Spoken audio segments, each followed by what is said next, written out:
From Keene in the Shire at the Liberty Media capital of the world, this is Daryl W. Perry, host of FPP Radio News for Saturday, December 22nd, 2018. Silver is trading at $14.62 per ounce. Gold is valued at $1,256 per ounce. Zen is trading at $5, and the average price of Bitcoin is $3,879.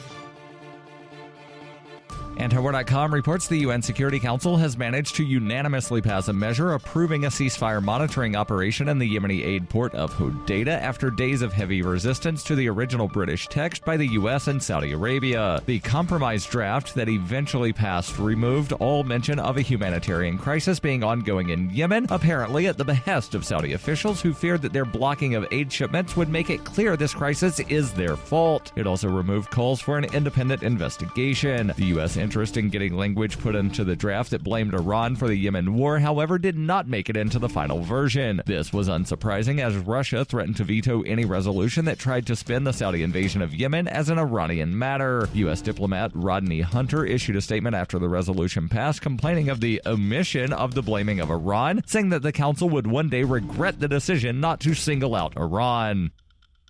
You can support FPP Radio by shopping online. Whether you're looking for precious metals, bitcoins, or books, you'll find that and more at shop.fppradio.com. Every purchase you make from one of my affiliates at shop.fppradio.com helps fund FPP Radio. That's shop.fppradio.com.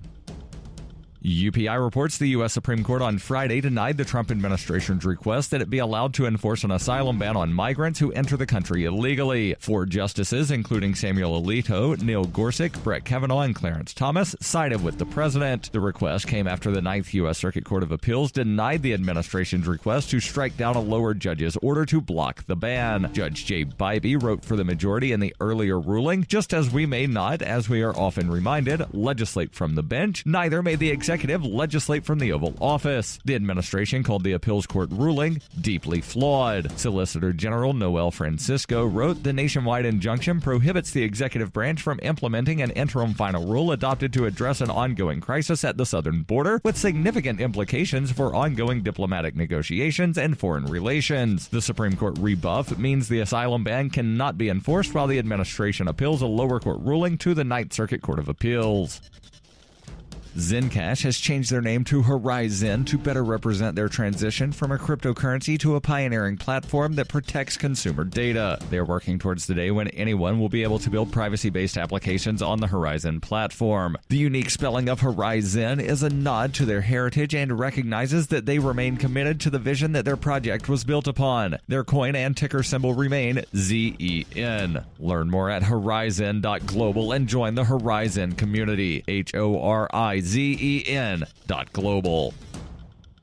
Reuters reports a former FBI agent who accidentally shot and wounded a Denver bar patron in June after performing a dance floor backflip pled guilty on Friday to misdemeanor assault under a plea deal that spares him from serving any time in jail. Chase Bishop pled guilty to third-degree assault in Denver District Court for shooting Thomas Reddington in the leg at the Mile High Spirits and Distillery, according to prosecutors. District Attorney Beth McCann said, "We believe that this agreement strikes an appropriate balance of seeking justice for the victim and ensuring that this type of incident does not happen again." Bishop, an FBI agent who was off duty at the time, was among the patrons at the nightclub in downtown Denver in the early morning hours of June 2nd. Video footage of the incident captured by another customer and widely circulated online showed Bishop breakdancing, then performing a backward somersault in the air. His handgun fell from its holster onto the dance floor, and as Bishop picked it up, it discharged, striking Reddington in the leg. A muzzle flash can be seen in the video. The Denver Post reports that Bishop told the judge that he never expected the result of my actions to lead to something like this. Reddington's lawyer, Bill Marlin, told Reuters that his client is still recovering from a severed artery in his lower leg. He said Reddington was satisfied with the plea agreement that included no jail time. The FBI did not immediately respond to a request for comment, but Marlin said a prosecutor told him the FBI fired Bishop sometime after the incident.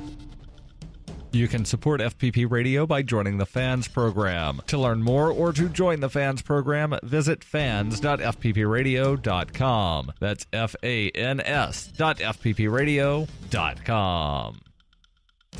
This has been FPP Radio News, online at fppradio.com.